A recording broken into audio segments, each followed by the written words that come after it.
Sunday. So I got a couple things. First off, I want to start with the names of the involved officers. So Sunday night, when I first spoke to you all, I said that my policy has always been 72 hours after an incident, I release the names of the involved officers. So started that in Danville, Virginia. I think it's very important in transparency, for transparency's sake. So we'll start with that. So the involved officers are Officer L. Camper, 3 years of service. She is assigned to our patrol division. Officer D. Gilliam, just over a year of service, and he is also assigned to our patrol division.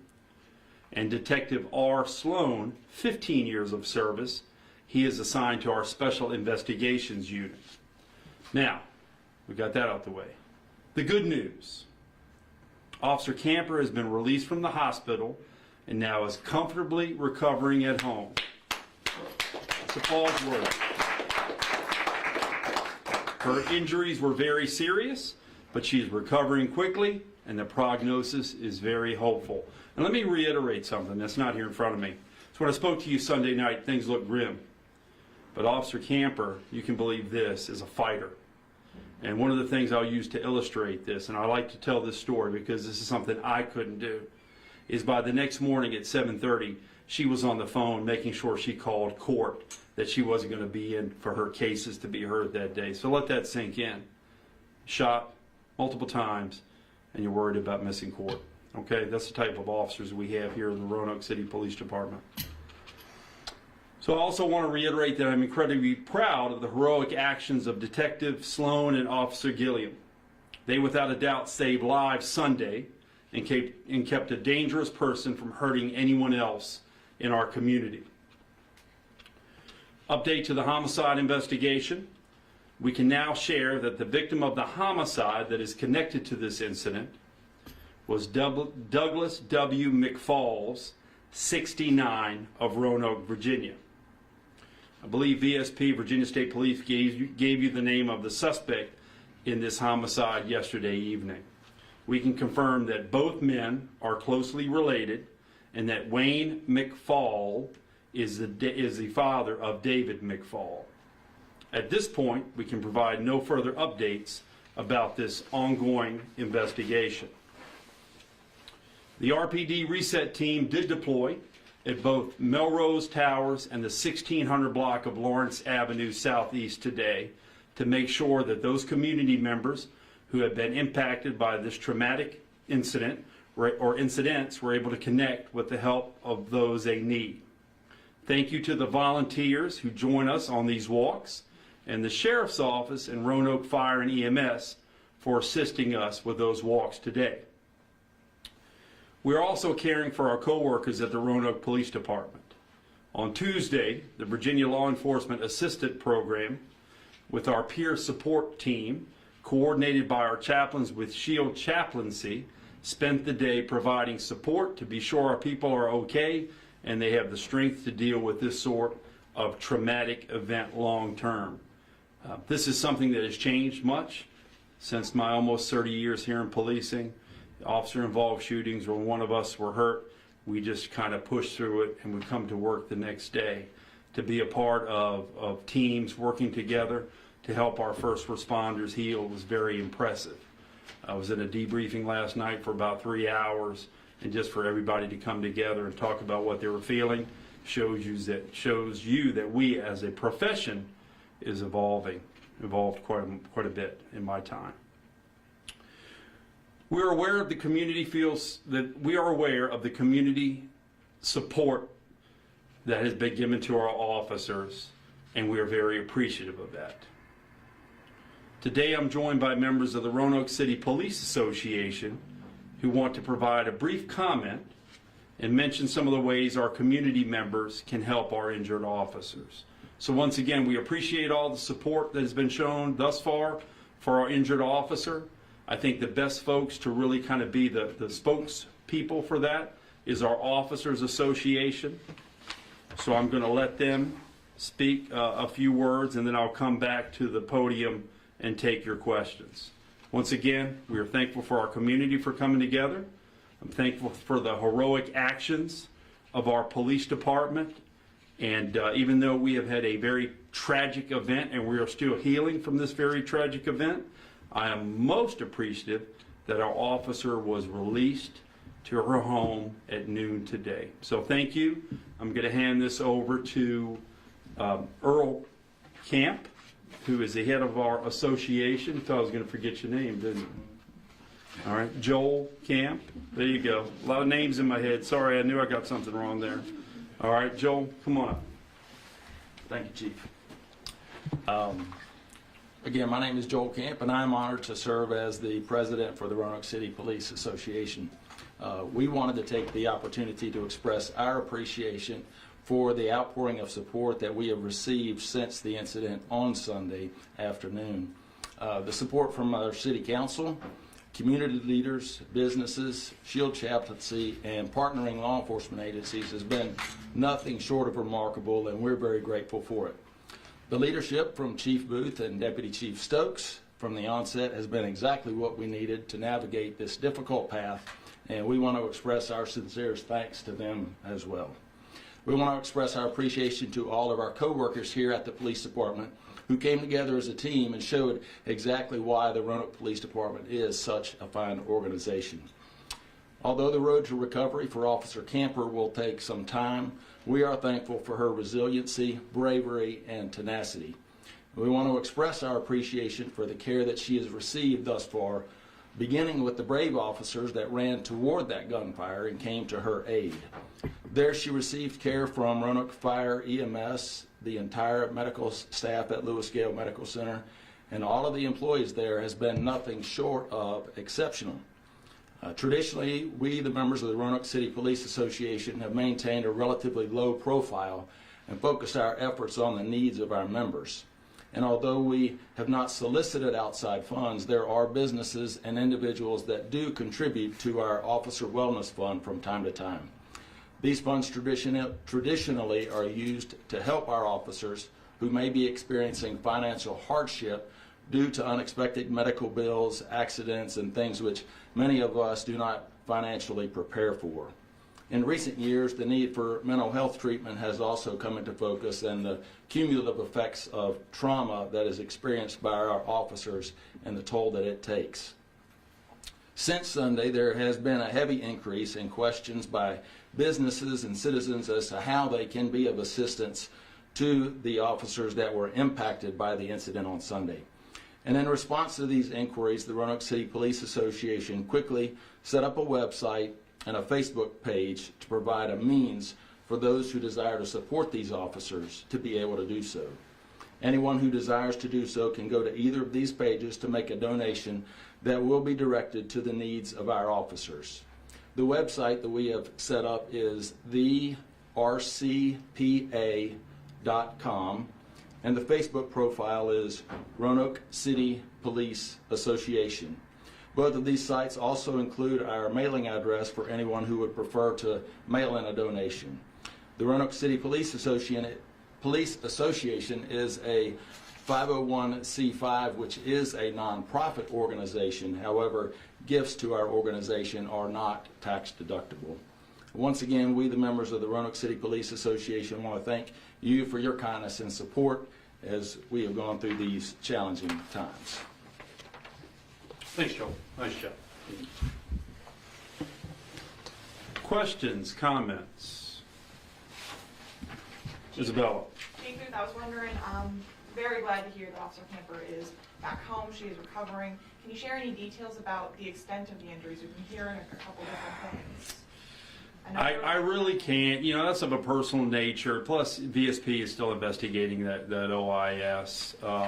But she's doing much better. And like I said, her strength was apparent the next morning when she made that call to the court. So she's getting better every day. You said David McFall was your one and only suspect in the original case of the homicide on Lawrence Street. After doing some digging, I mean, David McFall has an extensive criminal history, and the public wasn't really notified about this man who was possibly was a homicide suspect until hours later, once the officer-involved shooting happened. how can we make sure something like this, you know, is relayed to the community Yeah. that someone is out on the run? So like I said that night, you know, that certainly is on me. We will try harder in the future to get that information out. We had developed that information quickly, that it was a relationship there, and we had surveillance set up to locate that party. So we had a team that rolled out, which is something we've been doing a whole lot more of over the last 35 to 40 days. Kind of our new model for how we respond to both homicides and non-fatal shootings. But like I said then, that's on me. We're going to make sure we get better at social media and get that information out. So thank you. Chief, because you said that he was the father of the suspect in the officer-involved shooting, can you share any motives as to why that stabbing and why that homicide may have happened? I can't. You know, I don't have, for one, I mean, we are investigating that specific case, but we're not at that point. You know, it would be conjecture, so I would just be assuming. Chief, we took a long-term on Officer Camper's recovery. We don't, you know, I don't have a timeline on that. She was shot with grievous injuries on Sunday, and here it is, you know, mid Wednesday she's out. So I am very hopeful that she's going to continue to progress as far as her recovery goes. So I'm very optimistic. Yes, everything that I've heard, everybody that I've talked to is extremely optimistic when it comes to her strength and her recovery. And the two other officers involved, they're still on Administrative leave, yes they are. For how long, do you know? Culmination of the investigation, which is being conducted by the Virginia State Police. Once they're finished with their investigation, they'll get with the Roanoke City Commonwealth's attorney, and the determination will be made then as far as if there are any potential charges, and they will connect with us to get that administrative leave lifted. I assume it's paid administrative leave. It is paid administrative leave. As far as the history of officer-involved shootings in Roanoke, do we know when the last time an officer was injured in one of those shootings? Am I right? Yes, sir. I knew you were going to ask that. Luckily, Caitlin Klein, because I'm not from here. The last time an officer was struck by gunfire in the line of duty, that would have been Officer Gold in May the 28th of 1994. He suffered a minor, non-life-threatening injury. The last officer who was fatally shot was Officer Rickman on April the 12th, 1986. All right.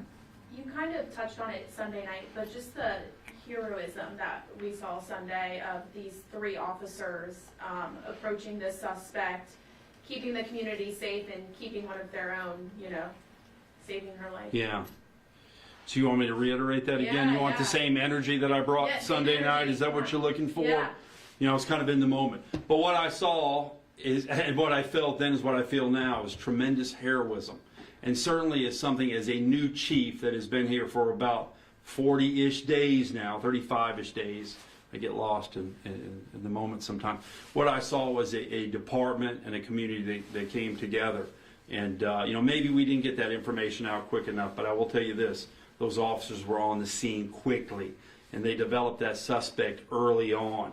Okay, so I feel good that even though we had tragedy strike that night, is our community can rest easy knowing that our officers responded and not only saved a life, but could have potentially saved many lives, right? Because, you know, this is someone who had killed a family member and was out there. And although I do not know of the motive, or will speak of the motive, who knows what was driving through there or running through that person's mind. So I feel very good about how our officers acted. I will tell you this, I've been doing this for a long time.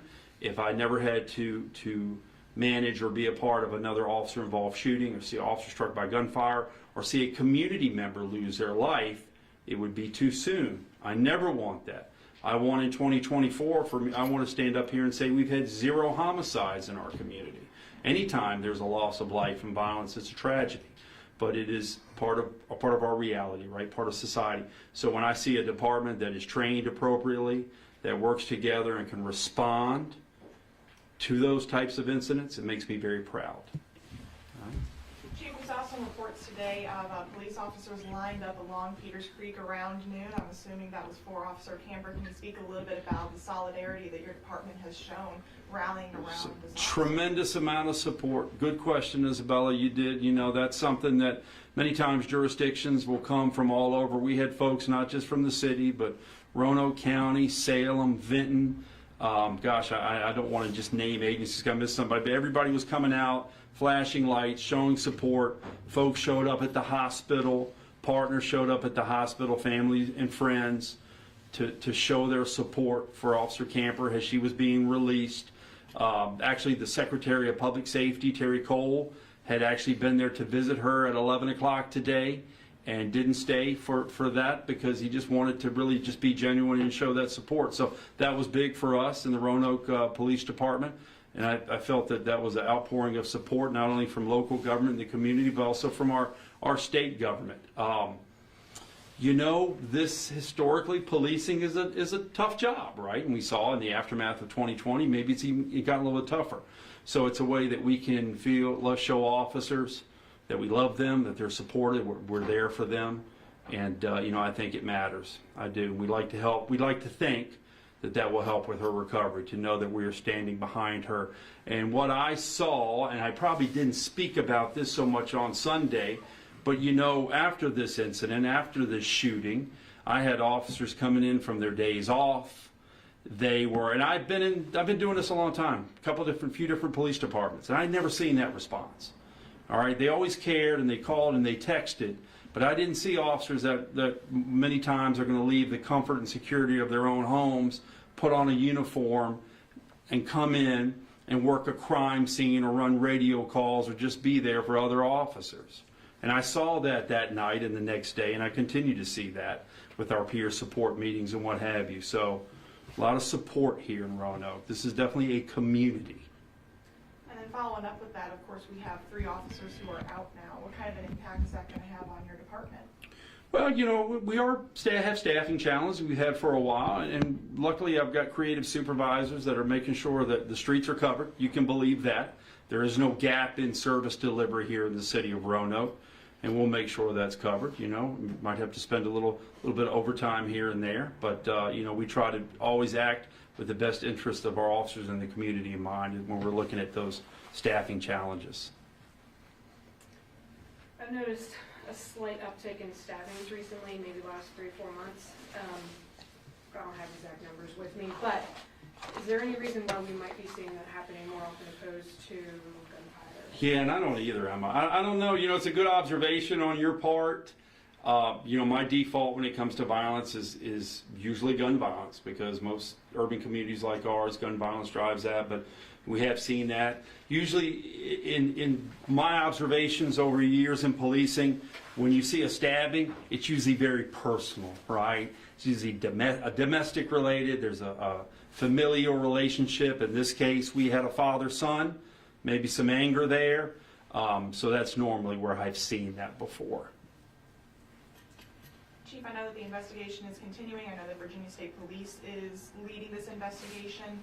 Will Virginia State Police or will Roanoke Police be releasing the body camera footage from this incident at any point? So I can't speak for the Virginia State Police. I will tell you that I have released footage in the past. That's usually on a case-by-case situation, many times to quell, you know, narratives in the community that are not accurate. This is how I've done it before. I do believe in being transparent. It's one of the reasons I release those names when we, you know, I think it's the right thing to do.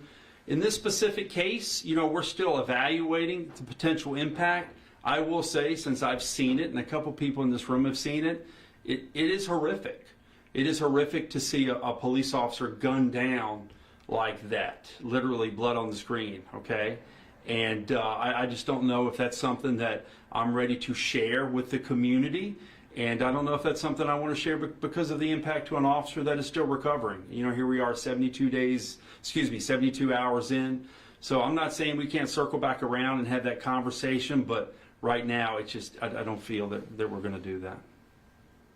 Chief, you talked about support amongst other officers, other agencies. Have you heard anything from the public? Are you getting a lot of support from the public? Yeah, absolutely. And even today at the hospital, overwhelming support.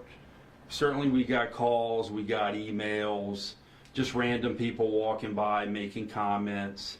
And once again, Roanoke is a true community.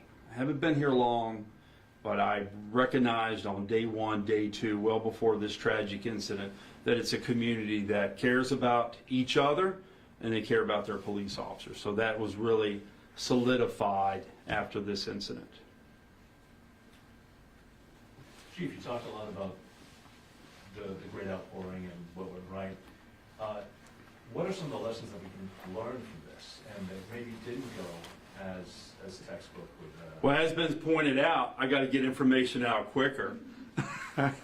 So, it's been pointed out a couple times. I think we need to be better at social media. I think many times we hone in on the information at hand, right? We jump into action about, all right, we've identified a suspect, let's go ahead and mobilize, and maybe sometimes we don't get that information out as well. I think that's a constant in public safety, right? We become insular sometimes and don't always think. So for me, and that's kind of always, I'm very self-critical, and I want us to be critical as an agency, but getting the information out to the public, I think, number one, is my takeaway from this, to making sure we get that, as well as the fact that we've had an officer shot. You know, we go into mode of having to transport that officer to the hospital, making sure he or she is okay, making sure that crime scene is covered, notifying Virginia State Police, notifying everybody needs to know. But, you know, also we need to make sure that we get that information out, because there's people that care about their police officers and their community, no doubt, and I want them to have accurate information.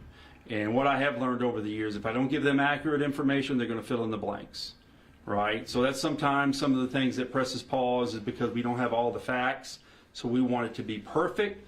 But I think action's always better than inaction, so we just need to get information out there. So that's my number one takeaway, is getting information out there quicker.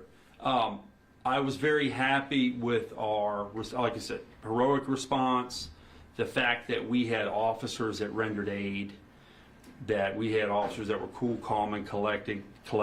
That shows me that our training here is superb, right? Once again, been in a couple different police agencies, seen a couple different police academies in action, and you know, when we have officers that have been here from, you know, 1 year, 3 year, 15 years, to see a first-year officer literally just got on the street to be able to respond to an incident like that and act appropriately, especially in regards to life-saving techniques and what have you, I think it speaks to our training. So, you know, continue to really hone in on what's working for us and make that even better.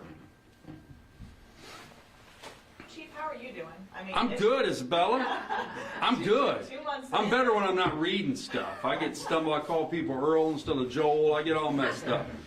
Yeah, I'm good. Thank you for asking. I mean, I know it's been, you know, Yeah. not even 2 months here in Roanoke I when know. something like this happens. I know. mean, I'm just wondering how, obviously, you know, your officers responded very heroically, as you said, but how are you doing? So, and I gotta be deliberate how I say this, because I never want a tragedy to ever strike, once again. But for me, as a new chief, new here at least, to see an event, a focusing event like this, where I can see how the community and our department responds, is very helpful for me as a leader, right? So I can identify these gaps, whether it's communication, whether it's leadership, how we're managing scenes, and I just saw so many good things, right? So I'm very proud, as I've said before, and you know, as a chief, to stand up here in the face of a tragedy like this and have officers standing here with me, you know, it's a good thing. So yeah, I'm new, but just a lot of really good things. We have a lot of great leaders in our organization. I'm not just talking about those leaders that wear bars and chevrons and eagles like me, but I'm talking about our line level officers that are just hitting the street, that jump in and make decisions. So every officer, I've always said this, every officer from day one, when they hit the street, they're expected to be a leader, right? So somebody's going to come up to them and report a crime or talk about a tragedy and some type of incident, and they have to make decisions. And what I saw is we have a lot of leaders here. So that made me feel very good early on. All right? Good to go. Thank y'all. Thank you. Thank you, sir. I want to make sure that you have a right timeline. Sorry, Chief, but I don't think we've addressed your question quite right. We didn't get the call on Lawrence Avenue until 11:30. The officer involved shooting was at 4 o'clock. It wasn't like we walked in the door on Lawrence Avenue and said, oh, the son is the suspect. So there many hours did not transpire between that homicide